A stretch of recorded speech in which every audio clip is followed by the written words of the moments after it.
Bienvenue à tous dans ce nouveau Deep Dive. On plonge aujourd'hui dans un univers passionnant, celui de la psychologie de l'investissement et de la finance personnelle. Ah oui, un sujet fascinant. Et pour nous guider dans cette exploration, on s'appuie sur un ouvrage qui a captivé des millions de lecteurs à travers le monde, La psychologie de l'argent par Morgan Housel. Un livre vraiment éclairant qui décortique avec brio les mécanismes souvent cachés qui influencent nos décisions financières. Exactement. Dès le premier chapitre, Personne n'est cinglé, Housel nous rappelle une vérité fondamentale. Nos décisions financières sont profondément ancrées dans notre histoire personnelle. Tout à fait. On a tous notre propre bagage, nos expériences, nos valeurs qui façonnent notre rapport à l'argent. Housel illustre ce concept avec une anecdote assez étonnante. Celle d'un voiturier d'hôtel qui a bâti sa fortune en investissant ses pourboires dans les actions Coca-Cola. C'est une histoire qui montre bien que ce qui peut paraître fou pour certains est parfaitement logique pour d'autres, en fonction de leur vécu et de leurs croyances. Exactement. Et ça nous invite à réfléchir à notre propre éducation financière. Est-ce que l'argent était un sujet tabou dans notre famille? Au contraire, est-ce qu'on parlait ouvertement de finances? Tout cela façonne notre vision de la richesse, notre rapport au risque, notre manière d'investir. C'est fascinant. Et ce qui est intéressant, c'est que Housel ne se contente pas de raconter des anecdotes. Il s'appuie sur des données concrètes pour illustrer ses propos. Absolument.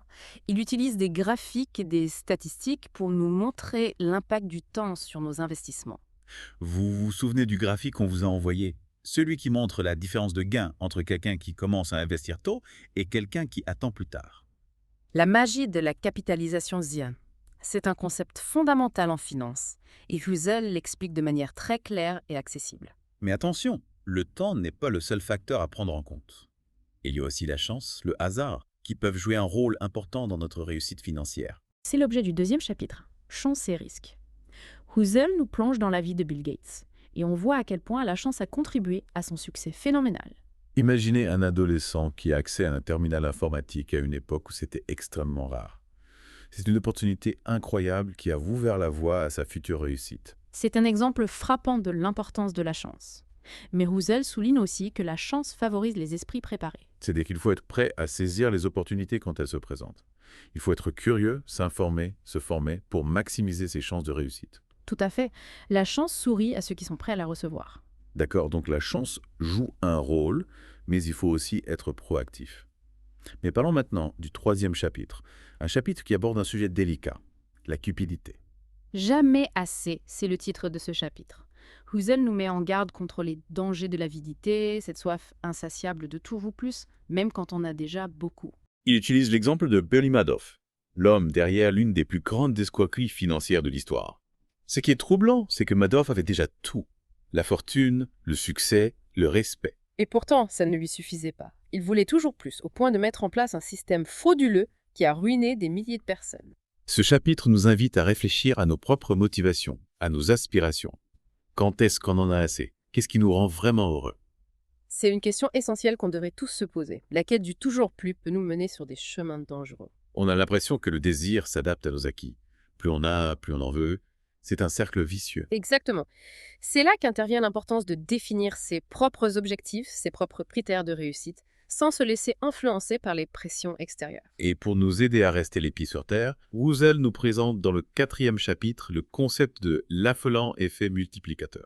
Ah oui, la magie de la capitalisation. C'est un concept simple mais extrêmement puissant. Imaginez, vous mettez de côté 50 € par mois. Sur 30 ans, avec la capitalisation, ça peut atteindre des sommes considérables. Jetez un coup d'œil au calcul qu'on vous a envoyé, vous serez surpris. Le temps est notre meilleur allié en matière d'investissement. Plus on commence tôt, plus on profite de l'effet multiplicateur. C'est une leçon importante, surtout pour les jeunes générations. Il ne faut pas attendre d'être riche pour commencer à investir. Même de petites sommes investies régulièrement peuvent faire la différence à long terme. Exactement. L'important, c'est la constance, la discipline. Rome ne s'est pas faite en un jour, et la fortune non plus. Mais attention, il ne suffit pas de faire fortune, il faut aussi savoir la conserver. Et c'est l'objet du 5e chapitre, s'enrichir ou rester riche. Housel nous raconte l'histoire fascinante de Jesse Livermore, un trader légendaire qui a fait fortune à plusieurs reprises pour ensuite tout perdre. C'est une histoire qui montre bien la différence entre s'enrichir et rester riche. Livermore est un génie de la spéculation. Il avait un talent incroyable pour identifier les opportunités. Mais il manquait de discipline, de contrôle émotionnel. Il prenait des risques excessifs et il finissait par tout perdre. Une leçon importante pour tous les investisseurs. La gestion du risque est aussi importante que la recherche de rendement. Il faut savoir protéger son capital, éviter les pertes catastrophiques. Tout à fait. On a tendance à se focaliser sur les gains potentiels, mais il faut aussi penser aux pertes potentielles. C'est une approche plus prudente, mais elle est essentielle pour une réussite financière durable. Et ça nous amène à un autre concept fascinant développé par Husserl, l'importance des événements rares. Dans le chapitre de l'importance de la longue traîne, il analyse les recherches de Besson-Binder, qui a découvert que plus de 50% des gains du marché boursier depuis 1926 proviennent de seulement 4% des entreprises cotées. C'est incroyable. Une poignée d'entreprises exceptionnelles qui sont responsables de la majorité des gains. Cela souligne l'importance de la diversification et de la patience. Il est impossible de prédire quelles entreprises seront les futures stars du marché. On ne peut pas miser sur un seul cheval. Il faut diversifier ses investissements et accepter qu'on ne peut pas tout contrôler. Exactement. Il faut savoir accepter l'incertitude et se concentrer sur ce qu'on peut contrôler. La qualité de nos choix, la discipline de notre approche. Et ça nous amène à un chapitre qui, je pense, va particulièrement vous intéresser, liberté. Un chapitre qui nous rappelle que la vraie richesse ne se mesure pas uniquement à l'argent. Exactement, Gaël. Il s'agit d'avoir le contrôle de son temps, de ses choix, la liberté de poursuivre ses passions, de prendre des risques, de passer du temps avec ses proches. Husserl nous raconte l'histoire inspirante d'une personne qui a utilisé sa sécurité financière pour changer de carrière et se lancer dans un domaine moins lucratif, mais plus épanouissant. Un bel exemple de ce que la liberté financière peut permettre. La possibilité de vivre une vie alignée sur ses valeurs, sans être esclave de l'argent. Tout à fait. L'argent est un outil, un moyen d'atteindre ses objectifs. Il ne doit pas devenir une fin en soi. Mais attention, la liberté financière ne signifie pas dépenser sans compter. Dans le chapitre suivant, le type au volant de la belle bagnole, Husserl nous met en garde contre les pièges de la comparaison sociale. Ah oui, ce chapitre est très pertinent. On a tous tendance à se comparer aux autres, à vouloir avoir plus, à vouloir paraître plus riche, plus prospère. On se laisse influencer par les apparences, parce que les autres montrent sur les réseaux sociaux, dans les médias. Et ça peut nous pousser à prendre des décisions financières irrationnelles, à nous endetter pour acheter des biens matériels dont on n'a pas vraiment besoin. Ce chapitre nous invite à prendre du recul, à réfléchir à nos motivations profondes. Est-ce qu'on achète ce nouveau gadget pour nous faire plaisir, ou est-ce qu'on le fait pour impressionner les autres? Il est important de se poser les bonnes questions, de ne pas se laisser dicter ses choix par le regard des autres. La vraie richesse, c'est d'être en accord avec soi-même, de vivre selon ses propres valeurs. Et ça nous amène à un chapitre qui, je crois, est d'une importance capitale. La fortune, c'est ce qui ne se voit pas. Un chapitre qui nous rappelle que la véritable richesse se construit souvent discrètement, à travers l'épargne, l'investissement discipliné et en évitant les dépenses inutiles. Husserl prend l'exemple d'une personne qui peut paraître riche en surface, avec une belle maison, une voiture de luxe, mais qui est en réalité accablée par des dettes et des habitudes de dépenses soutenables. C'est une illusion de richesse. La vraie richesse, c'est la sécurité financière, la liberté de choix, la tranquillité d'esprit. Et ça passe par une gestion rigoureuse de son budget, par la capacité à faire des sacrifices à court terme pour atteindre ses objectifs à long terme. Tout à fait. La fortune, c'est souvent le résultat de choix invisibles. Économiser régulièrement, investir intelligemment, éviter les dépenses impulsives. On ne voit pas ces choix, mais ils ont un impact considérable sur notre réussite financière à long terme. C'est une leçon importante. La richesse est souvent le fruit de la patience, de la discipline et de la persévérance. Et ça nous conduit naturellement au 10e chapitre. Économiser. Un chapitre qui met en lumière l'importance de l'épargne comme fondement de la sécurité financière et des opportunités futures. Husserl souligne que l'épargne n'est pas seulement une question d'accumulation d'argent, mais d'avoir le contrôle de sa vie et de ses choix. Avoir des économies procure un sentiment de sécurité, de liberté. Ça permet de faire face aux imprévus, de saisir des opportunités, de réaliser ses rêves. Exactement. L'épargne, c'est la clé de l'autonomie financière. C'est ce qui nous permet de ne pas dépendre des autres, de ne pas être à la merci des événements. Et ça nous amène à un concept important développé par Husserl. L'importance d'être raisonnable plutôt que rationnel. Dans le chapitre raisonnable plutôt que rationnel, il explique que nos décisions financières sont souvent influencées par nos émotions, par nos biais cognitifs. On n'est pas toujours parfaitement rationnel, même quand on essaye de l'être. Il prend l'exemple du traitement de la syphilis au début du X siècle. Le seul traitement connu à l'époque était à base de mercure, un métal extrêmement toxique, souvent plus dangereux que la maladie elle-même. Mais il existait un nouveau traitement, beaucoup moins risqué, la pénicilline. Pourtant, il a fallu des décennies avant que le pénicilline ne soit largement adopté. Les médecins, habitués au mercure, ont eu du mal à changer leurs habitudes, même si le nouveau traitement était objectivement meilleur. C'est incroyable. La force de l'habitude, des idées reçues, peut nous empêcher de prendre les meilleures décisions, même quand les faits sont évidents. Et ça s'applique aussi à la finance. On peut s'accrocher à des stratégies d'investissement qui ne fonctionnent plus, par peur du changement, par peur de l'inconnu. On est parfois notre propre ennemi, en quelque sorte. Exactement. Ouzen nous encourage à être conscients de nos biais, à remettre en question nos hypothèses, à être ouverts aux nouvelles idées. C'est un excellent conseil. Il faut savoir sortir de sa zone de confort, se confronter à des points de vue différents pour progresser. Mais bon, même avec la meilleure volonté du monde, il est impossible de tout prévoir. Et c'est justement l'objet du 12e chapitre. Surprise. Un chapitre qui nous rappelle que le monde est imprévisible, que des événements inattendus peuvent survenir à tout moment et bouleverser nos plans, nos prévisions. Il cite des exemples historiques comme la Seconde Guerre mondiale, l'essor d'Internet, la crise financière de 2008, des événements qui ont pris tout le monde au dépourvu. Exactement.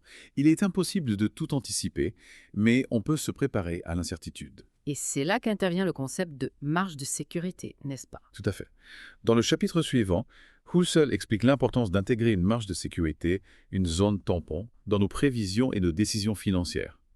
Il utilise l'exemple du blackjack, où les joueurs peuvent utiliser le comptage des cartes pour augmenter leurs chances de gagner. Le comptage des cartes, c'est fascinant. Mais même les meilleurs compteurs de cartes ne peuvent pas prédire l'avenir avec une certitude absolue. Exactement. Il y a toujours une part d'incertitude, une marge d'erreur.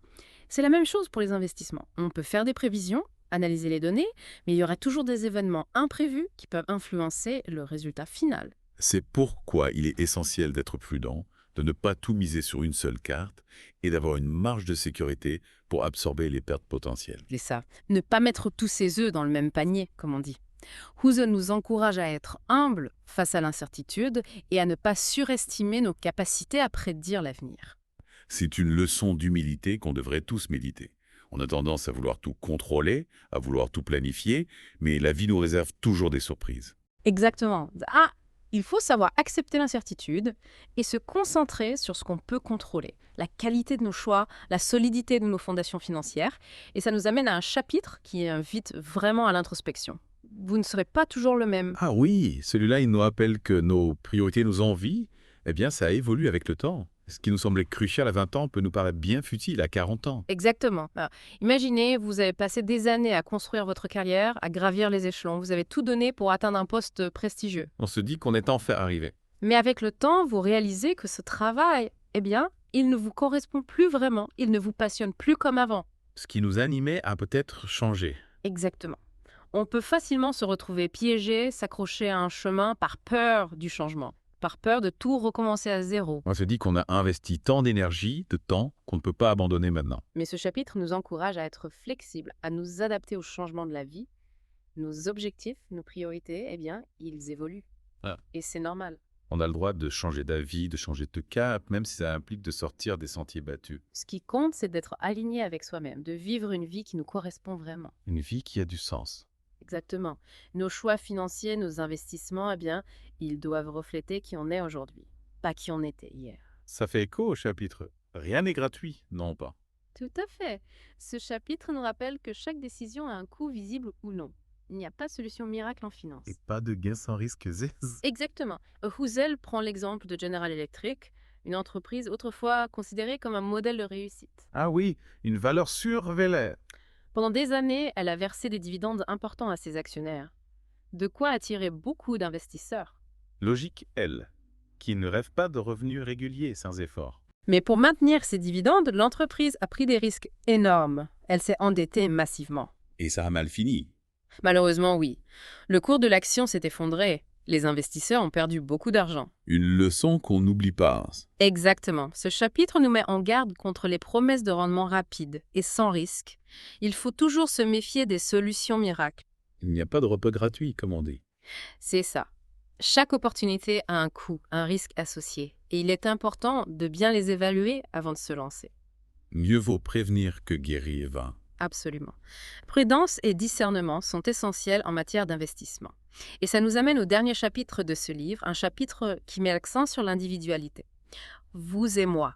Ah oui, celui qui nous rappelle que chaque personne est unique, avec ses propres objectifs, sa propre tolérance au risque.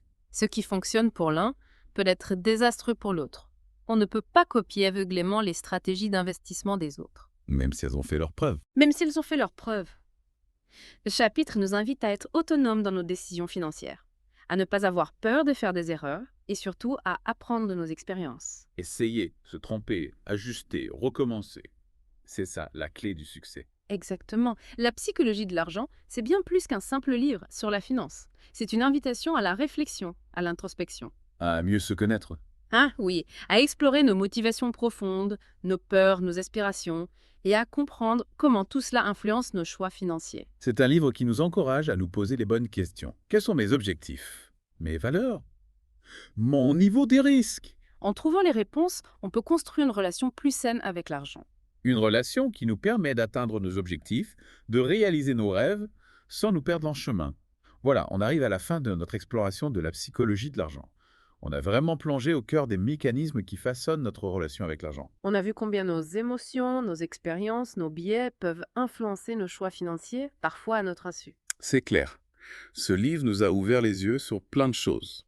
Avant de conclure, j'aimerais qu'on revienne sur quelques points clés, histoire de bien ancrer ces idées. Avec plaisir. Qu'est-ce qui vous a particulièrement marqué? Le chapitre Personne n'est cinglé, déjà. Husserl nous rappelle avec brio que chacun a sa propre histoire avec l'argent. Son vécu, ses valeurs, ses peurs aussi. Exactement. Ce qui peut paraître complètement fou pour l'un est parfaitement logique pour l'autre. On a tous notre propre référentiel. Tout à fait.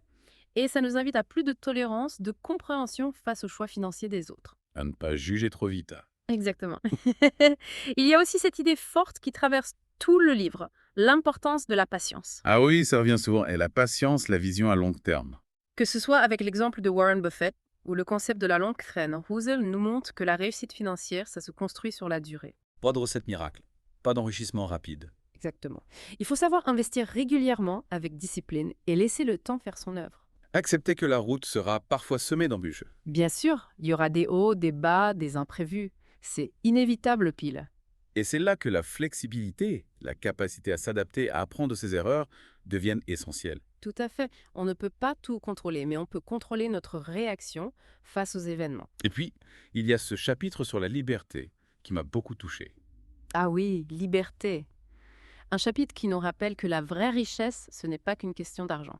C'est d'avoir le choix. Le choix de son temps, de ses activités, de son mode de vie. La liberté de poursuivre ses passions, de passer du temps avec ses proches, de contribuer à des causes qui nous tiennent à cœur. Sans être esclave de son travail, de ses dettes. Exactement. L'argent est un outil, un moyen d'atteindre nos objectifs.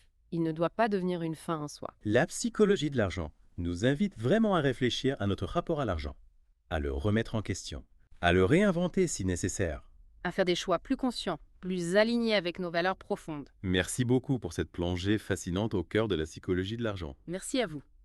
J'espère que ce deep dive vous a apporté des clés pour mieux comprendre vos propres choix financiers et pour construire une relation plus saine et plus épanouissante avec l'argent. C'est tout pour aujourd'hui. On espère que cet épisode vous a plu et on vous donne rendez-vous très bientôt pour un nouveau deep dive.